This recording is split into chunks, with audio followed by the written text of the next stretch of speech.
ये जंग क्यों हो रही है मेरे को बताना एक बार। ये वाली जंग समझ में नहीं आ रही है ना।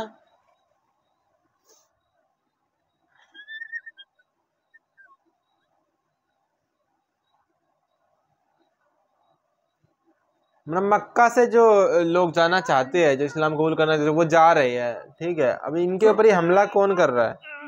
ये मक्का वाले ही है। वो तो कहता है कि वो डिसाइड के पहले माँ बाप चाहेंगे तो ही आ सकते हैं, फिर भी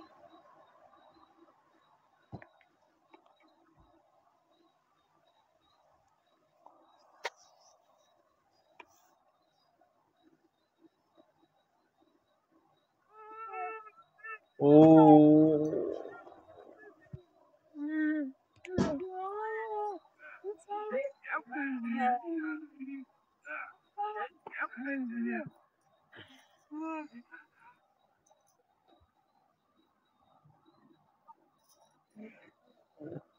ये जंग तो बिल्कुल समझ में नहीं आ रही।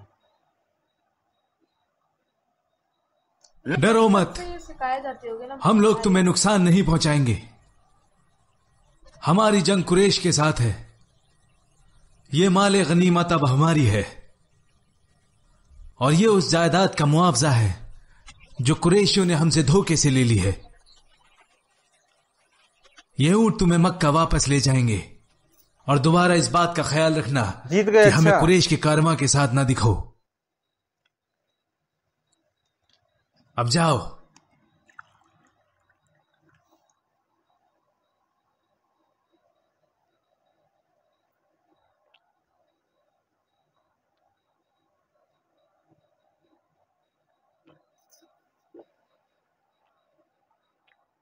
आपका बेटा अबा यजीद, आपका बेटा भी इनमें शामिल है। तुम मेरे बेटे पर ही क्यों इल्जाम लगाते हो? वहाँ और भी तो है। हाँ, लेकिन वो सुहेल इब्ने अम्र का बेटा है। और अलवलीद इब्न अलवलीद, खालिद का भाई, वलीद, वयाश इब्न रबिया, और सलामा इब्न हिशाम, इक्रिमा के चचा।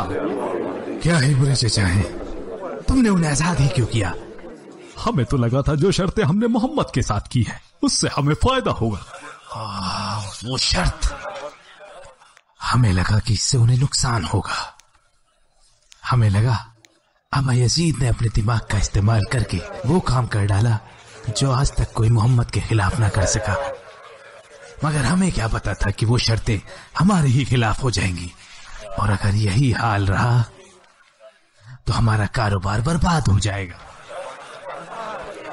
वो कहेगा मैंने अपना वादा निभाया, मगर ये लोग मेरे अख्तियार में नहीं है। बिल्कुल कंट्रोल में थोड़ी ना है। हम खुद को क्यों जिम्मेदार जो ठहराते हैं? छोड़ रहा है इससे घर बचने उसका का क्या कोई करे? तो रास्ता होगा।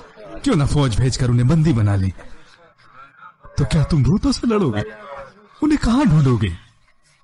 वो तो परछाइयों की तरह है। जब तुम उन्हें ढूंढने जाते हो वो कहीं नहीं मिलते, मगर जब तुम उन्हें छोड़ देते हो तो वो किसी भी जगह किसी भी वक्त जाहिर हो जाते हैं। सुनो अबा यजीद, तुम्हारी वजह से हम इस हाल में हैं, क्योंकि तुमने ही वो शर्त लगाई थी, और अब तुम ही हमें इससे बाहर निकालो। ढूंढो कोई रास्ता।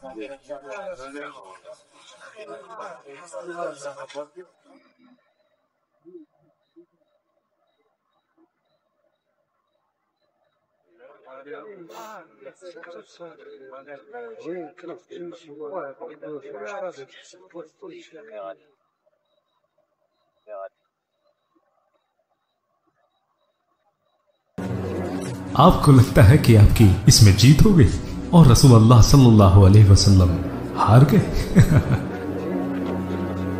और वो दिन दूर नहीं जब मुसलमान अंदर और बाहर दोनों तरफ से दाखिल होंगे, और आप महसूस करोगे कि मक्का आपके लिए तंग हो गया है। मैं उस दिन का इंतजार करूंगा सुहेल इब्न अम्र।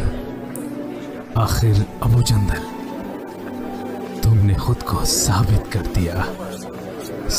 दिया कि तुम मेरे ही बेटे हो।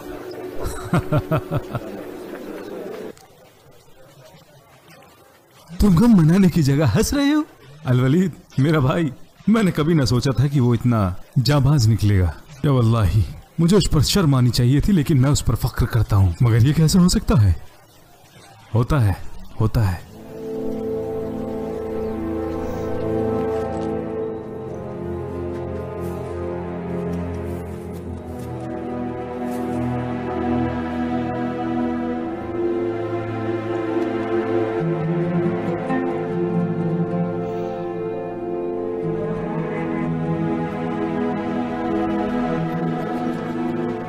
या मोहम्मद, कुरैश ने मुझे भेजा है कि मैं अबू बसीर और उसके गिरोह के बारे में आपसे बात करूं। वो लोग हमारी परेशानी का सबब बन चुके हैं और वो हमारा कारवां भी लूट लेते हैं। हुदैबिया में जो करार हुआ था उसके हिसाब से जो कोई भी अपने वालिदैन की इजाज़त के बिना आपके पास आएगा आप उसे वापस कर देंगे, मगर अब कुरैश इस शर्त को हटाने की ख्वाहिश रखते हैं और गुजारिश करते हैं कि इस ग्रोह को आप अपने निगहबानी में रख लें और अपनी कौम के साथ शुमार कर लें। हमें इनकी कोई ज़रूरत नहीं है।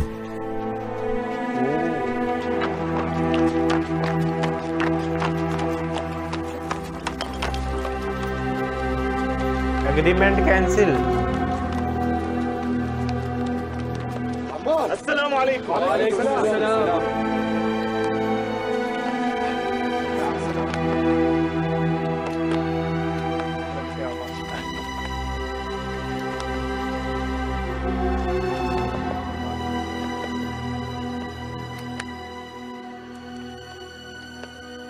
रसूल अल्लाह ने आपको सलाम भेजा है और मदीना आने का पैगाम भी दिया है, जहां आप लोग उनके साथ रहेंगे। कुरैशियों ने जो शर्त रसूल अल्लाह के सामने रखी थी उसको हटा लेने की उन्होंने गुजारिश की है। खुद शर्त रखी खुद हटा ले। कहाँ है अबू बसीर?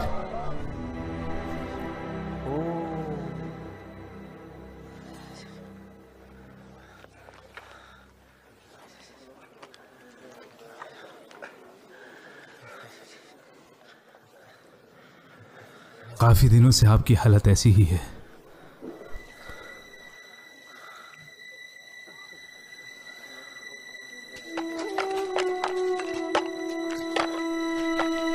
डेथ, किसकी?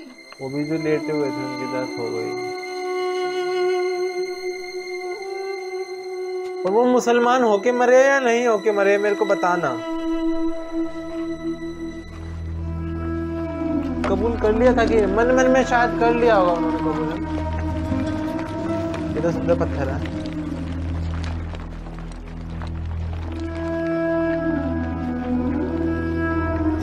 पहले जानवर ही दफना देते हैं। अभी भी कहीं भी रखना तो उसमें क्या है।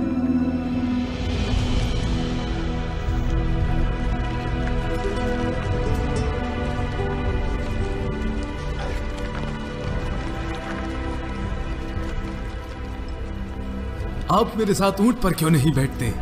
मैं बिल्कुल ठीक हूं, आप मेरी फिक्र ना करें।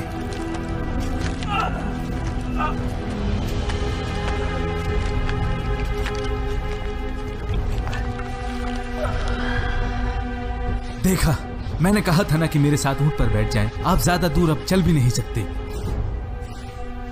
कुछ नहीं हुआ, बस मेरी उंगली से खून निकल रहा है। जो कुछ भी होता है वो अल्लाह की मर्जी से होता है। आप मेरा ऊंट ले लें, मुझे पकड़ के दिखाओ अगर कर सकते हो तो।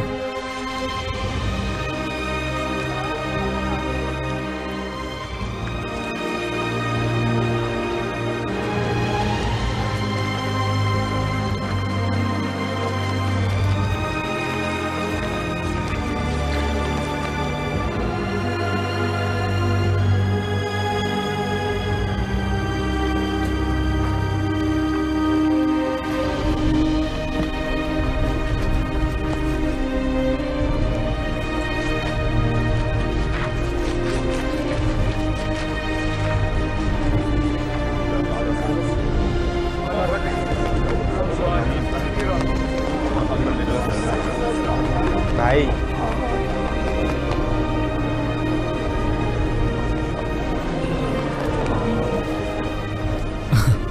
आखिरकार अबू चंदर, आखिरकार अबू चंदर, मेरा भाई हमेशा मुझसे आगे रहता है।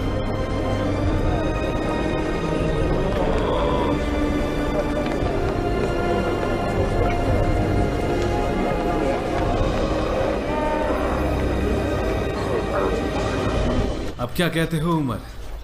अस्तगफिरुल्लाह, अस्तगफिरुल्लाह।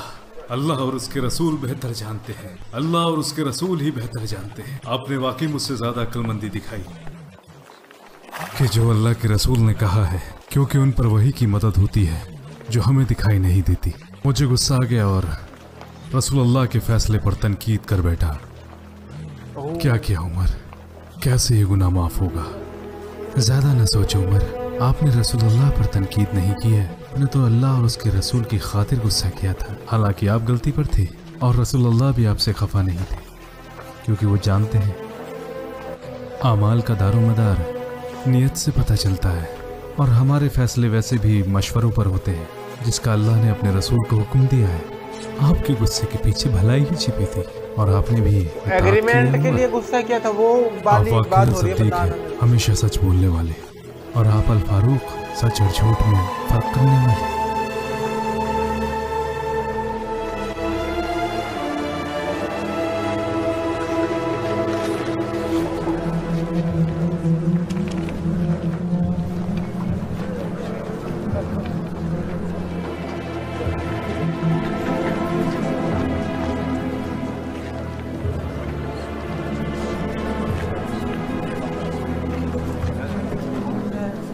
उनकी वापसी के लिए जितनी भी सवारियां और कश्तियों की जरूरत है, मैं बंदोबस्त करने का हुक्म देता हूँ। हमें उनके जाने का बड़ा अफसोस रहेगा, क्योंकि हमारे साथ यहाँ उन्होंने काफी वक्त गुजारा है। अय्युहल मलिक, अल्लाह आपको जज़ाए खैर दे। जैसा रसूलुल्लाह को आपसे उम्मीद थी, आपने अपना जिम्मा पूरा किया। अब हमें इजाजत दें।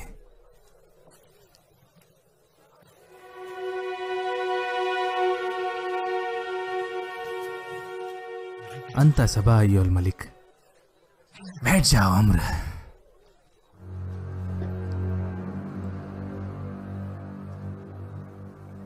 ये जो आदमी अभी यहाँ से गया है अय्युहल मलिक, क्या हुआ? वो मोहम्मद का एक सहाबी है। हाँ, जाफर और उसके साथी। उसको नबी ने अपने साथियों के सिलसिले में यहाँ भेजा था, जो यहाँ ठहरे हुए हैं। क्या वो लोग वापस जा रहे हैं?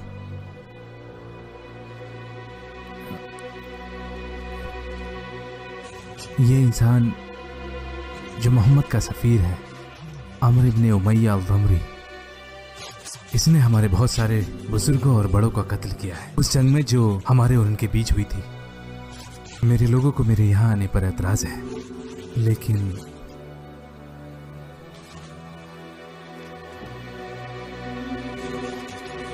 अगर आप इस इंसान को मेरे हवाले कर दें तो अपने लोगों के कत्ल के बदले में मैं इसका कत्ल कर दूंगा। हो सकता है इसके एवज में मेरे लोग मुझे माफ कर दें। माफ कर दें सैयदी, वल्लाही मेरा इरादा आपको नाराज करने का हरगिज ना था, वरना मैं कभी ऐसी बात ना कहता। जो फरिश्ता मूसा पर वही लाता था, वही रसूल पर वही लाता है, और तुम मुझसे उसी का सफीर मांग रहे हो कत्ल के वास्ते। क्या हुआ, तुम दिमाग से फिर गए हो? क्या ऐसा ही है अय्युहल मलिक? मेरी बात मानो अम्र, वल्लाही वो अल्लाह के नबी हैं, उनकी इताअत करो। वो अपने मुखालिफों पर फतेह पाएंगे, जिस तरह मूसा ने फिरौन और उसके लश्कर पर फतेह पाई थी। क्या उनकी जगह पर आप इस्लाम में मेरी बैत कबूल करेंगे? ओह,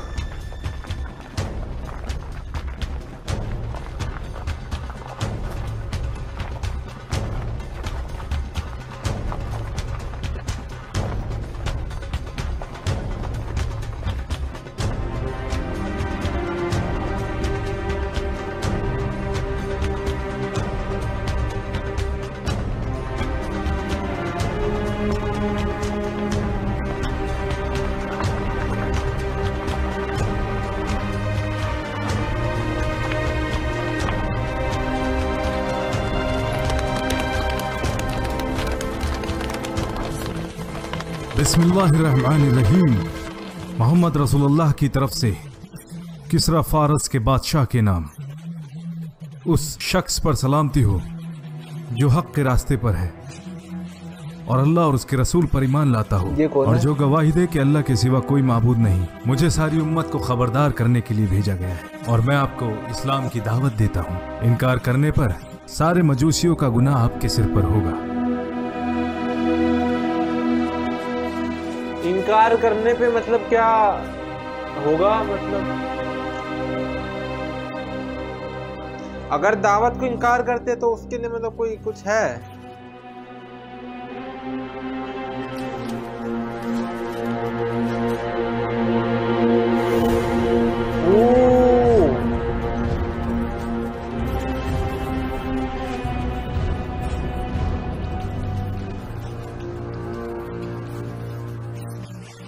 बिस्मिल्लाहिर्रहमानिर्रहीम। मोहम्मद रसूलुल्लाह की तरफ से नजाशी हबशा के बादशाह के नाम, आप पर सलामती हो। सारी तारीफ अल्लाह ही के लिए है, जिसके सिवा कोई माबूद नहीं है, और जो हकीकी बादशाह, पाकज़ात, सलामती, अमन देने वाला और निगहबान है।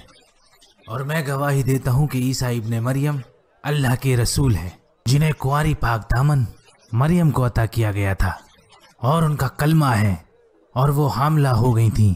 उनको अल्लाह ने अपनी रूह से पैदा किया, जिस तरह आदम को अपने हाथों से पैदा किया था। मैं आपको एक अल्लाह की दावत देता हूँ जिसका कोई शरीक नहीं है, और उसकी इताअत करते हुए मुझ पर और मेरी किताब पर ईमान ले आओ, क्योंकि मैं अल्लाह का रसूल हूँ, और मैं आपको और आपके लोगों को उस एक खुदा की तरफ रुजू करता हूँ। यही बेहतर है कि आप मेरी सलाह मान लें।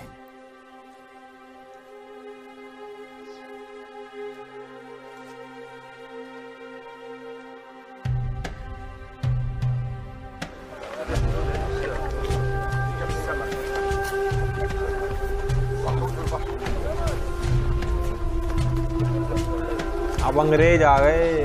कौन है तुम्हारा सरदार? अपने कुछ लोगों को साथ लो और मेरे साथ आओ। कहाँ? लेकिन हमारी क्या गलती है? ये रूस वाले थे, जैसा कौन कहा थे? है वैसा करो। रशिया। और मेरा सामान? जो बाकी लोग यहाँ मौजूद हैं उनके हवाले कर दो। अब चलो मेरे साथ। नेपोलियन चंगेजी।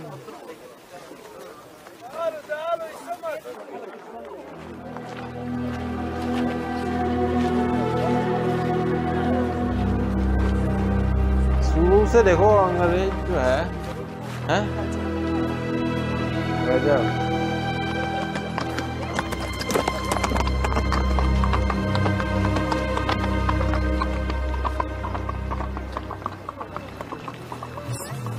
बिस्मिल्लाहिर्रहमानिर्रहीम।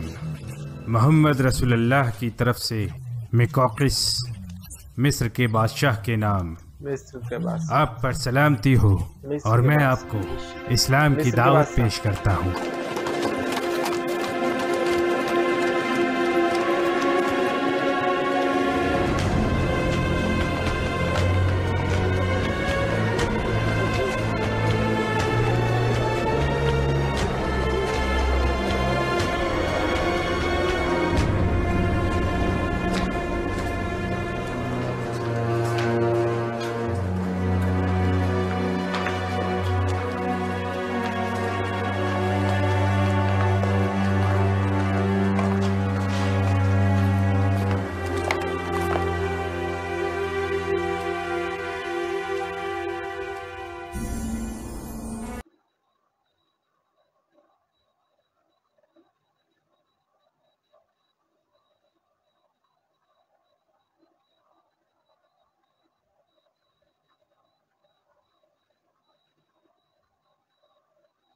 जो भी इंसान तुम्हारी कौम से नबी होने का दावा करता है, उसका करीबी रिश्तेदार यहाँ कौन है?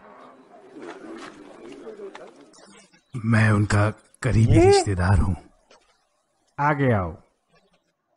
बाकी लोग पीछे खड़े रहें और मेरी बात सुनें। मैं इस बारे में कुछ मालूमात करना चाहता हूँ।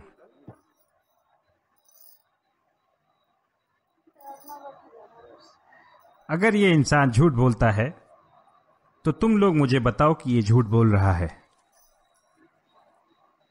इसका नसब कैसा है? वो आला नसब का है।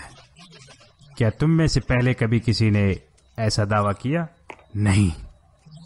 क्या इसके खानदान से कोई बादशाह रहा है? नहीं।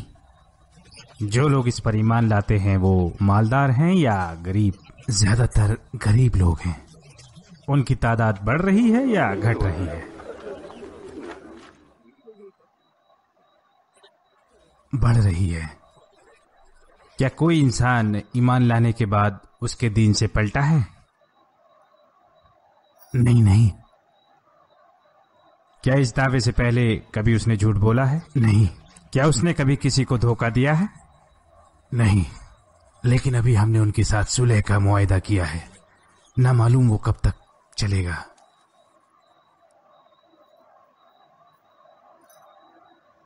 तो मतलब ये कह रहे हो सच में प्रॉफिट है ना भाई, कुछ दिक्कत है ही नहीं, तुम क्यों इतने वो हो रहे हो?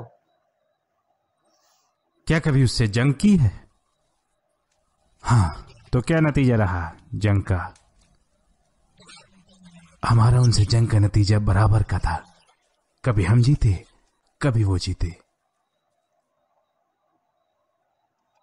वो क्या कहता है? कहता है एक अल्लाह की इबादत करो और उसके साथ किसी को शरीक ना करो, वो सब छोड़ दो जिस पर तुम्हारे बड़े यकीन रखते थे, और हुक्म देता है सलात और ज़कात का।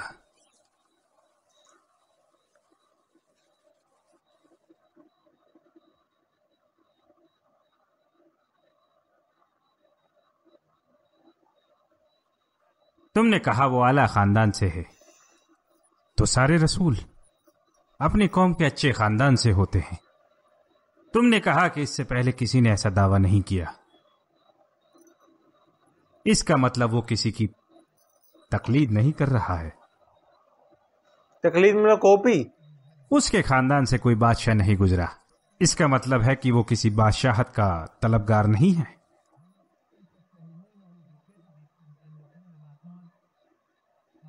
तुमने ये भी बताया कि दावे से पहले कभी उसने झूठ नहीं बोला, तो जान लो कि जो लोगों के लिए झूठ नहीं बोलता वो अल्लाह के लिए झूठ क्यों बोलेगा। उस पर ईमान लाने वाले ज्यादातर गरीब लोग हैं, और ऐसा सारे नबियों के साथ हुआ है। तो ये ईमान की अलामत है जो दिलों को रोशन कर देती है। उसने कभी गद्दारी नहीं की, तो जान लो सारे नबी इसी तरह होते हैं जो धोखा नहीं देते। तुमने मुझे ये भी बताया कि वो एक अल्लाह की तरफ रुजू करता है यअमुरुकुम अन तअबुदुल्लाह व ला तुशरिकू बिही शैआ, और बुत परस्ती से मना करता है। जो भी तुमने मुझसे कहा अगर वो सच है तो जहां मैं खड़ा हूं वहां पर भी उसकी हुकूमत होगी। वाह, ये उसका खत है, इसको बुलंद आवाज से पढ़ो ताकि सारे लोग सुन लें।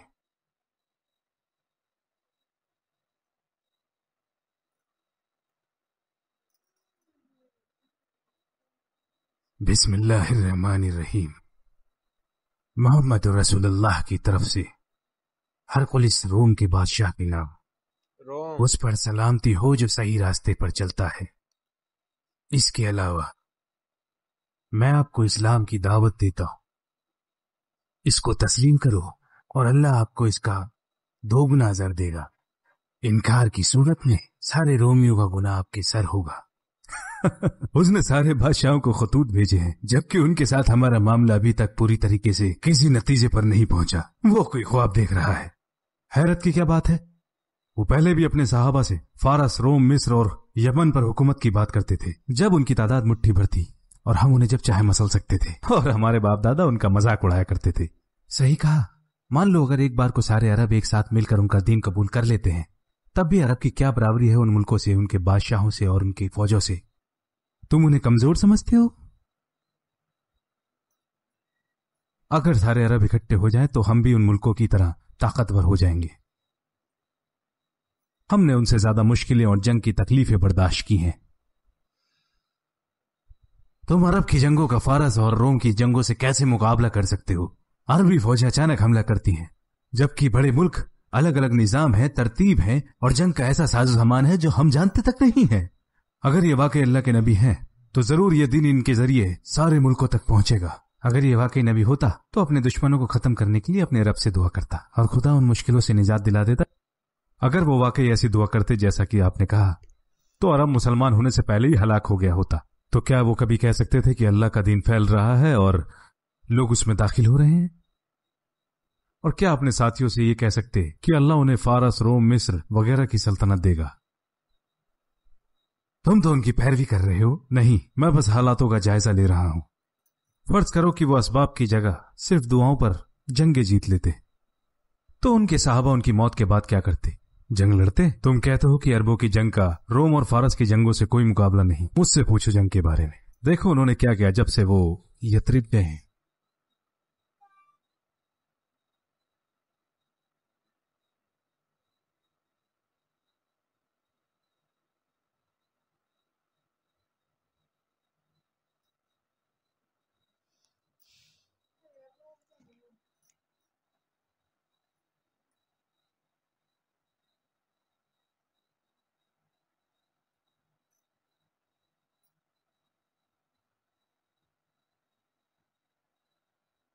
अच्छा टाइम आ गया, मक्का जा रहे हैं। वापस।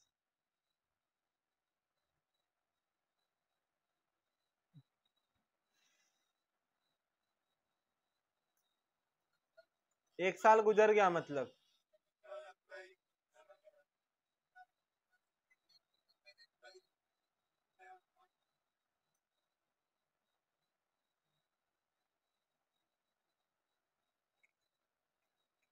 अबे सारे लोग चले गए यहाँ से 3 दिन के लिए, एग्रीमेंट था ना 3 दिन तक का, तो ये लोग 3 दिन तक जो भी पूजा होगी या इबादत होगी वो करेंगे, उसके बाद चले जाएंगे।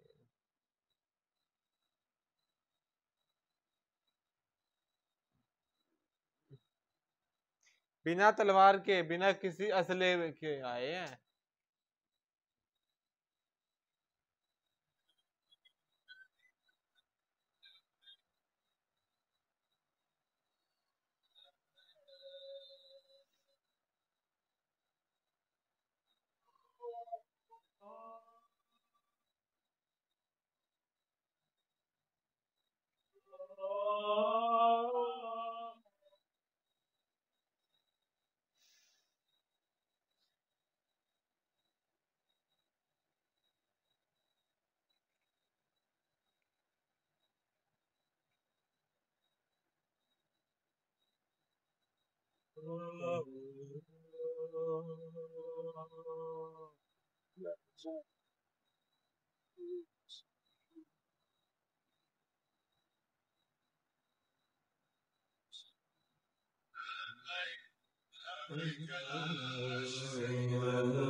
मन इनका भी शायद लग रहा है पलटना स्टार्ट हो गया है इस्लाम की तरफ।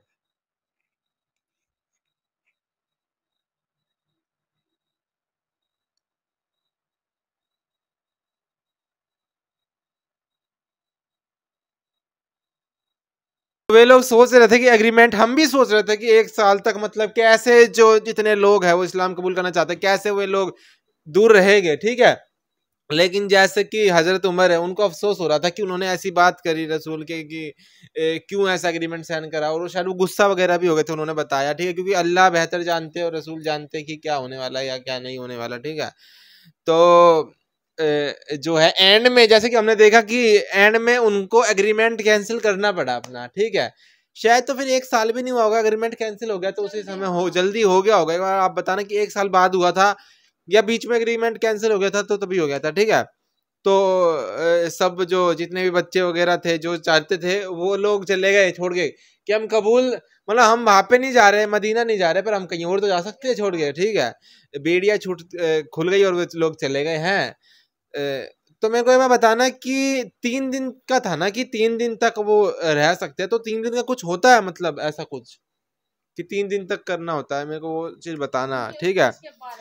तो मिलते हैं नेक्स्ट वीडियो में, अब देखते हैं अब आगे क्या होता है। और कंप्लीटली जो है क्या फतेह मक्का बोलते, क्या बोलते हैं, कंप्लीटली जो है मदीना से मक्का जाते हैं या क्या होता है, ठीक है। तो और सारे जो राजा है ये देख रहे हो हैं, वो दुश्मन भी जाके तारीफ कर रहा है, कभी झूठ बोला नहीं, कभी नहीं झूठ बोला कभी वो हारे कह रहे, कभी वो जीते, कभी हम जीते, कभी है अमीर लोग कबूल कर रहे हैं, गरीब कर रहे हैं, ज्यादातर गरीब लोग कबूल कर रहे हैं उनके कोई राजा था, दुश्मन भी झूठ नहीं बोल सकते उनके बारे में या कुछ गलत नहीं बोल सकते, ठीक है। तो ऐसी इमेज बनाई हुई है उन्होंने अपनी, या ऐसे वो खुद है। हाँ, तो मिलते नेक्स्ट वीडियो में, बाय।